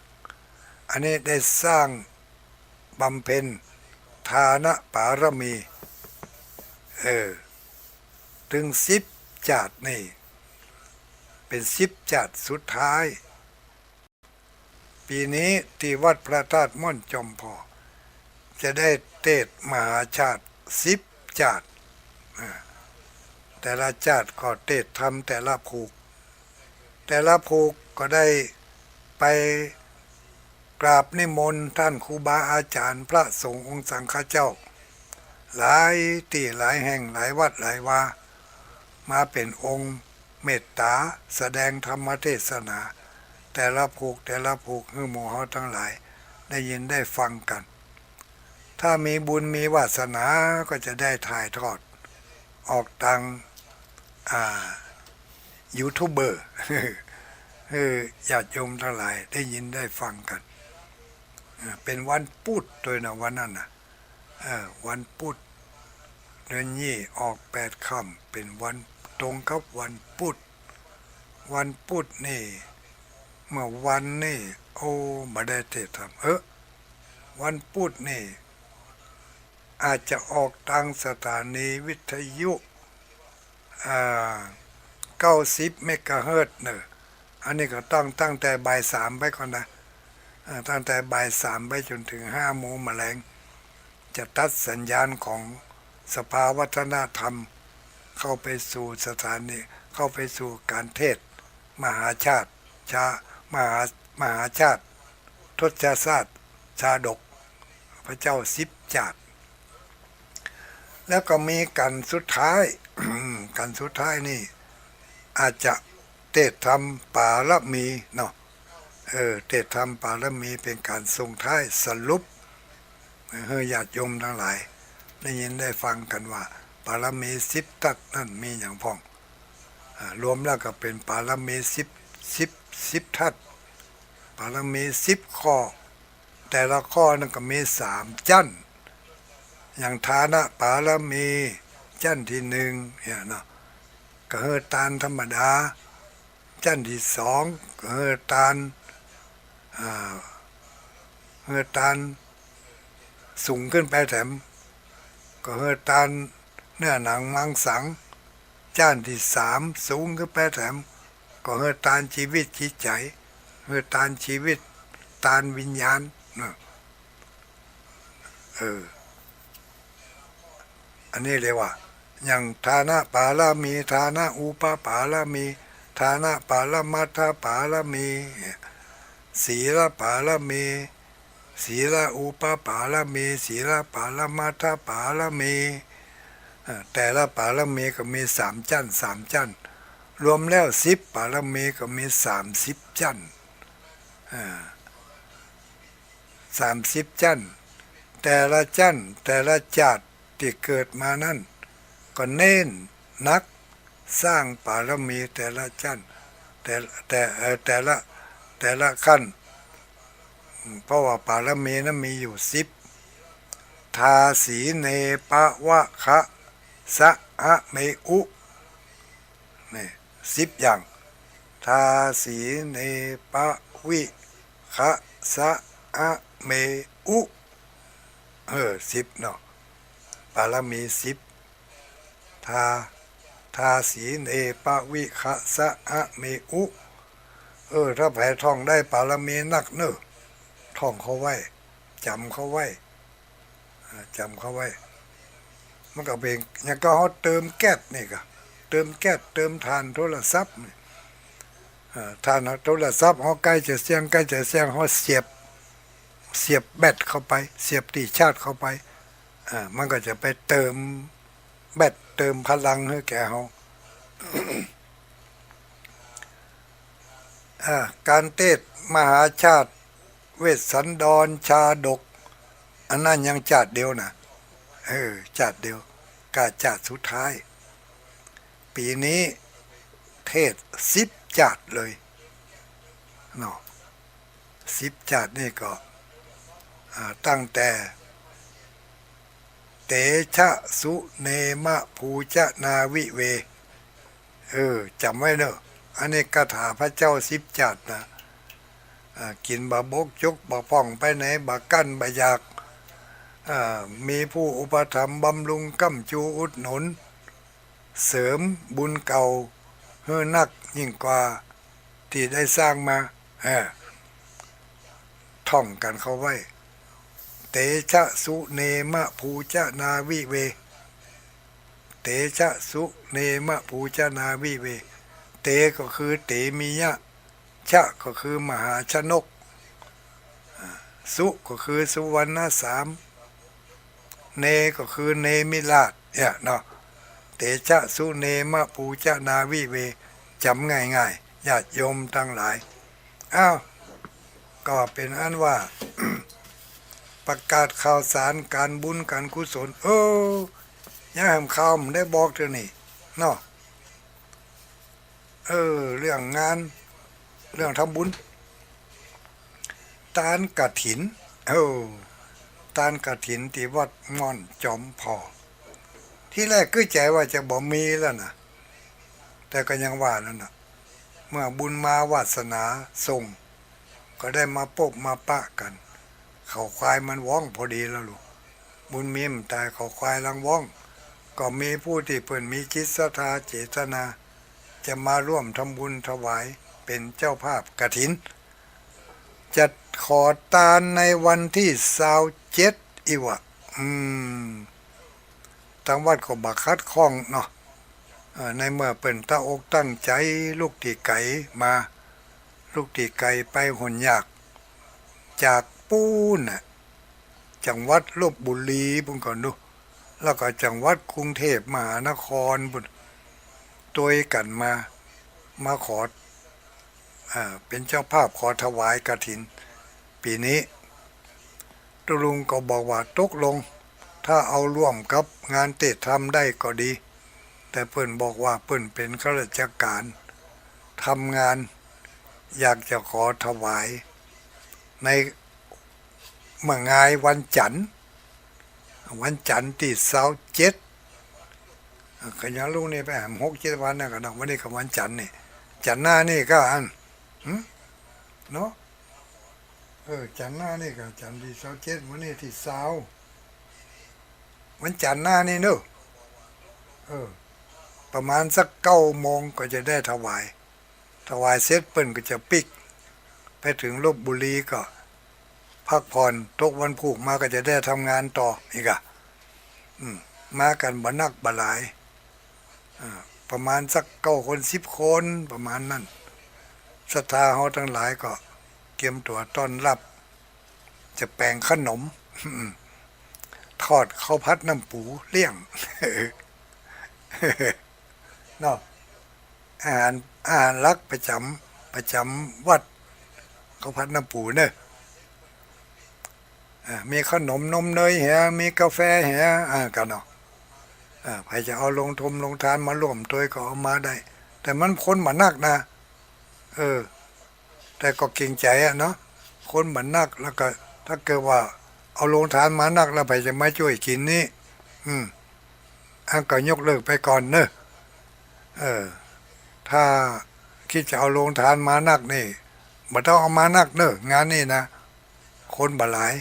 จะมีกับหมู่เฮาทั้งหลายพี่น้องชาวบ้านนี่อาจจะ10 คน20 คน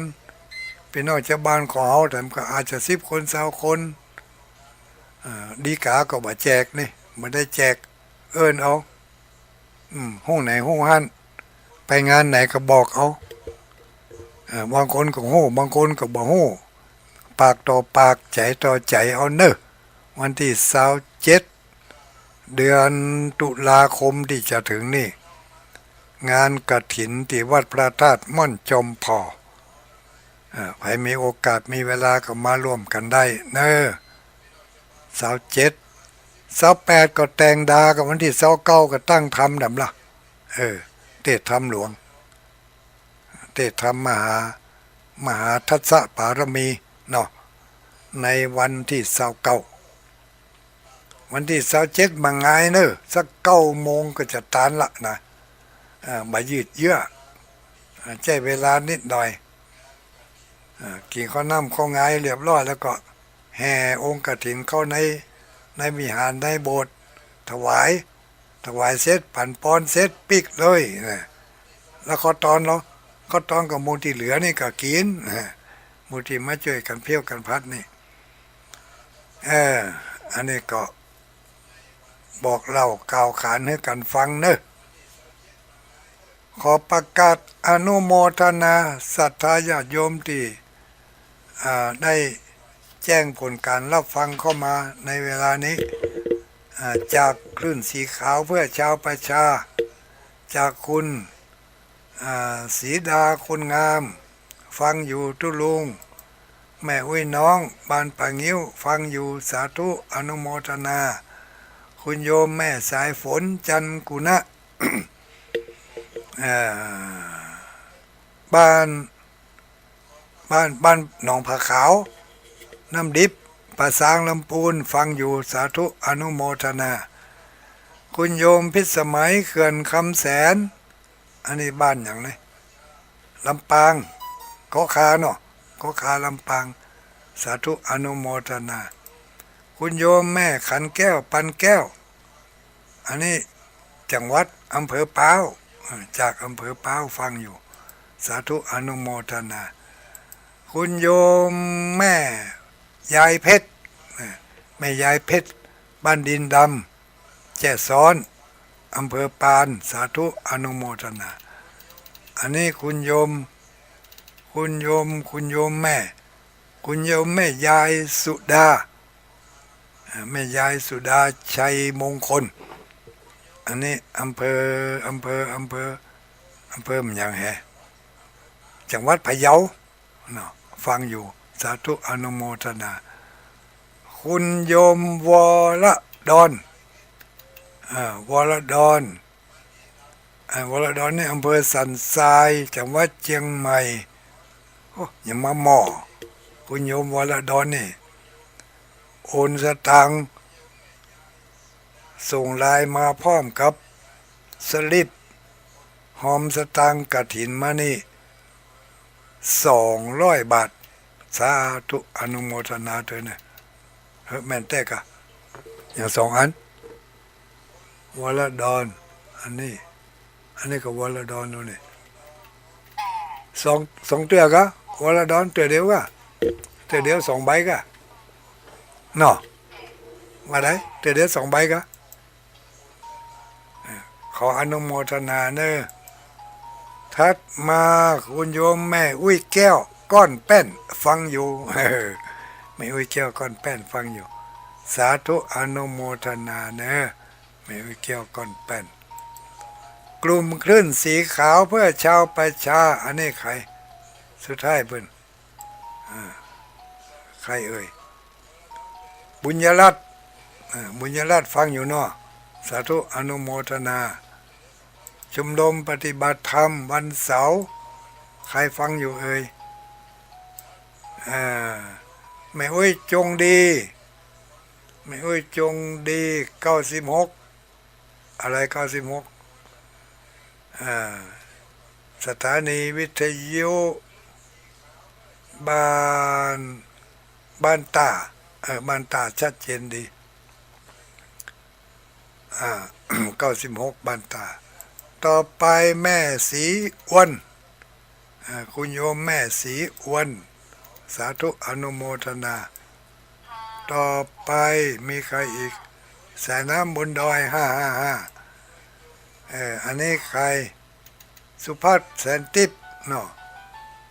สาธุอนุโมทนาจากสันป่าตองแม่แอดแม่แอดเนอร์แม่แอดนี่ลำปางฟังอยู่สาธุอนุโมทนาท้องหน่อยท้องหน่อยอำเภอท้องหน่อยอำเภอไหนนี่อำเภอเมืองก็เนาะจังหวัดแพร่ฟังอยู่สาธุอนุโมทนาต่อไปน้องพรรัตนังจากอำเภอสันทรายฟังอยู่สาธุอนุโมทนาถัดไปคุณโยมแม่จันอินตาฟังอยู่สาธุอนุโมทนากลุ่มบุญอันนี้กลุ่มบุญที่ไหนโอ้ตั้งต้นกฐินคุณโยมแมวต้นกฐินวัดศรีคำเวียงไปลืมเนอะกฐินวัดศรีคำเวียงวันที่2เนอะวันที่2วัดศรีคำเวียงวัดวันที่1วัดศรีสุทธาวาสวัดหนองยาวัดป่าแดงวันที่2กฐินวัดศรีคำเวียงวัดตงเศรษฐีสำนักแม่ชีดอยป่าซางแล้วก็ห้วยไม้เดือบ้านกะเลียงปะปากะยอเนอะห้วยไม้เดือหมู่ที่7นี่อันนี้วันที่2เนอะวัดปางอายแถมวัดหนึ่งแต่เจ้าก็แจ้งมาปีนี้ไม่ได้ไปร่วมตัวเนอะปางอายขออนุโมทนากับศรัทธาญาติโยมทั้งหลายมาเดี๋ยวนี้9:50ไป โทรศัพท์มาหลายสายแล้วบ่ครับเพราะว่ากำลังอ่านไลน์อยู่ต่อไปนี้จะรับโทรศัพท์ละไผจะโทรเข้ามาก็ลองโทรพอลอจะมีไผพ่องจ้าเสียงตามสายโทรศัพท์เนอะวันนี้ขอบคุณท่านมหาสมชาติแล้วก็น้องเหมือนอย่างน้องเบิ่มแล้วก็น้องตุลุงเปมาลามเนาะแล้วก็คนขับรถเปมาลามช่วยกันแปลงซุ้มประตูซุ้มประตูในวัดนี่สำเร็จแล้วแต่ยัง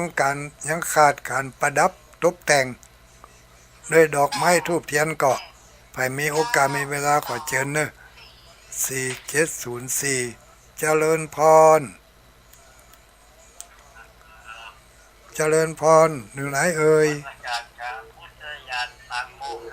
อ๋อถ้าอาจารย์กะชัดเจนดีก่อชัดเจนดีเนาะ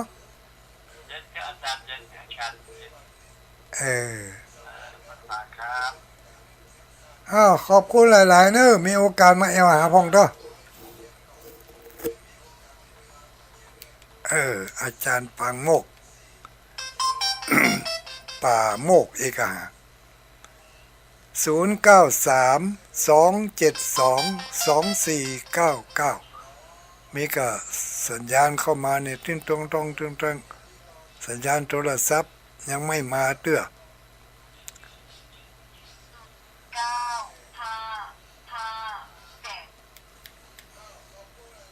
เจริญพรไผเอ่ยขอบคุณมากๆเลยที่น่าดูโทรสอบทางคุณย่าตกนะดีขนาดดีแล้วเนอะไม่อุ้ยมันยังชื่อไม่อุ้ยชื่อยังอุ้ยอยู่บกพร่องอ่ะ อยู่บวกก้อง เจ้า สังกำแพงกะ เจ้าที่ปฏิทินแม่กะ แม่อุ้ยปฏิทินนะกะตกข้างนะกะ เจ้าเจ้า แล้วแล้ววันที่ ทางฝากปฏิทินมาเถอะ วันที่23วันที่22ได้ไปก็แม่ของไข่ ไปไหนบ่ได้นะจะรู้ใครไปขนาดแหละแต่เจ้าบ่ได้ไปหลานมันไปอ่ะ แล้วมันแล้วจะได้ไปแม่ของไข่ก็ อันเจ้าบ่ได้ไปแต่ก็หลานมันไปแล้วก็หลานเอาปฏิทินมาเถอะ บาใจถามว่าวันที่22วันฮื้อเนี่ยจะได้ไปแม่ของไข่ก็ โอ้บ่ได้ไปจุลุงไปไหนบ่ได้นะไปวัดเกิดใครนั่งลูกทุ่งไปน่ะนั่งรถตู้ไปน่ะ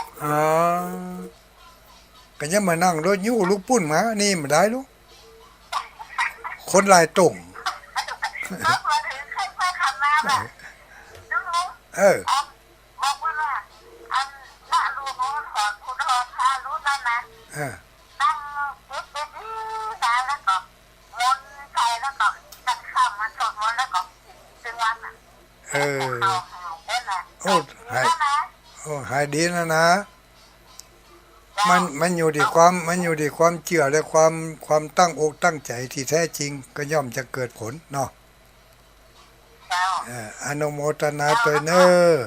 แล้วสอนภาวนาหน้าถูกถูกกระชะอันนั้นก่อนดีถ้าแต่เน่าภาวนามันตึงของทำให้จิตใจตั้งมั่นได้ดีเพราะว่ามันพระพุทธเจ้าปราบพญามารได้อันนี้ยังที่อันลุงว่าตะกี้นะยังประจำเลยเดี๋ยวจะตั้งคิดใหม่เตชะทุเนนะกะพระเจ้าสิบจัดกะตะกี้มี2 อันดูจุลุงว่าได้จุลุงไปไหนหายลายเนื้อแหน่ลายไม่แหละก็ไม่ได้ไปไหนคอมพิวเตอร์มันรู้คอมพิวเตอร์มันแกล้งท่านมาหาว่าคอมแกล้งคอมบัดสบายบางคนก็เข้าใจว่าตุลุงคอเป็นหยังอีวะโทรมาถามพ่อท่านมาหาบอกบ่เสียงบอกว่าคอมเป็นคอมพิวเตอร์ไม่ใช่คอคอมพิวเตอร์มันถ้ามันถ้าจะใครได้ใหม่กูมาถ้าได้สตางค์เหี่ยวก็จะซื้อใหม่สักอันอนุโมทนาเลยเว้ยเนอะสาธุรับดีฝันดีเจ้าสาธุเหลือเวลาอีก1 รายรายสุดท้ายเข้ามาเลยปิดรายการไปตัวเห็นแล้วเนอะไม่อุ้ยทั้งหลายปออุ้ยทั้งหลายสำหรับค่ำคืนวันนี้กุศลผลบุญใดที่ได้กระทำบำเพ็ญมาขอกุศลผลบุญนั้นปกปักรักษาให้อยู่เย็นเหม็นสุขเหมือนกันกูคนเจริญพร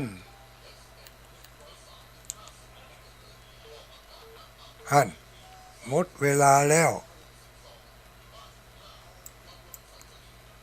ขออนุโมทนาทุกคนทุกท่านจัตตารโอธรรมาวัฏันติอายุวันโนสุขังปลัง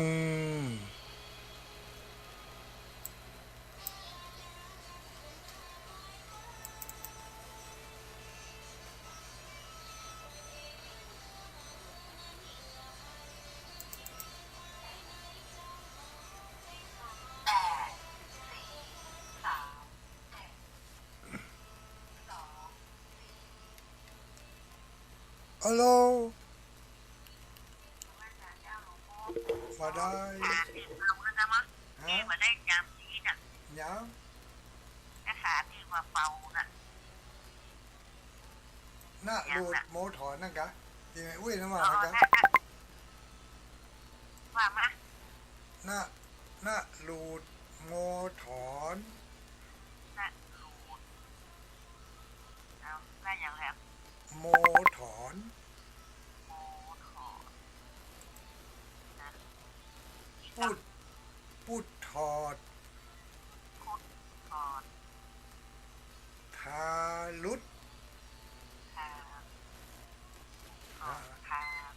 พุทถอดทาลุด ได้สักอย่าง จนเครียดเราจนเครียดจนเครียด กินเหล้า จนเครียด กินเหล้าจนเครียดกินเหล้า จน เครียดกินเหล้าก็เลยยิ่ง